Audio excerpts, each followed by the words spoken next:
10ஆம் நிலை. இயேசுநாதருடைய ஆடைகளை களைகிறார்கள். என் இனிய இயேசுவே, உம்மை ஆராதித்து வணங்கி உமக்கு நன்றியறிந்த அஞ்சலி செலுத்துகின்றோம்.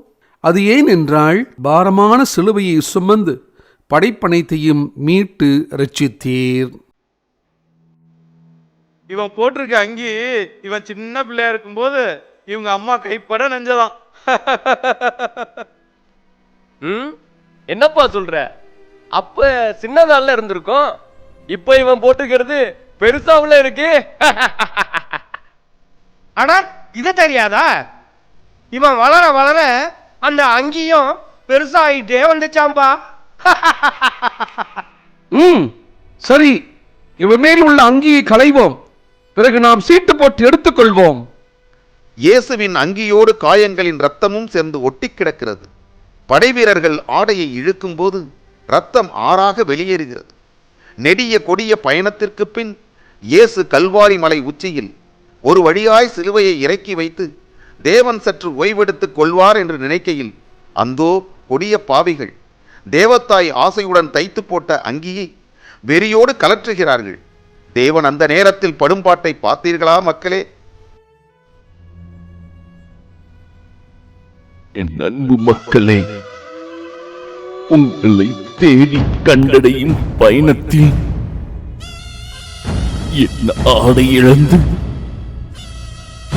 உருவிழந்து குருதி சிந்திய உடலாய் நிற்கின்றேன்.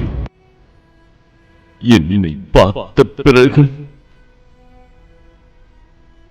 அக்கிரமத்தை அணிகலன்களாகவும் ஆணவத்தை மணிமாலையாகவும்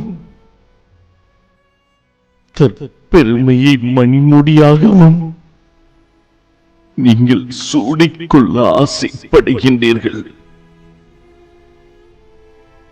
என்னை இழந்து உங்களை தேடுகின்றேன். நீங்களோ உங்களை தீமைகளுக்குள்ளே மறைத்துக் கொள்கின்றீர்கள்.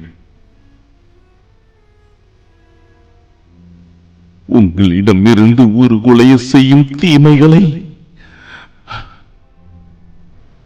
எப்பொழுது நீங்கள் களைய முற்படுகின்றீர்களோ அப்பொழுதுதான் நான் உடுத்தப்படுகின்றேன். இறைவனின் மீட்பு திட்டத்தில் பங்கெடுக்க நீங்கள் தான் முடிவு செய்ய வேண்டும்.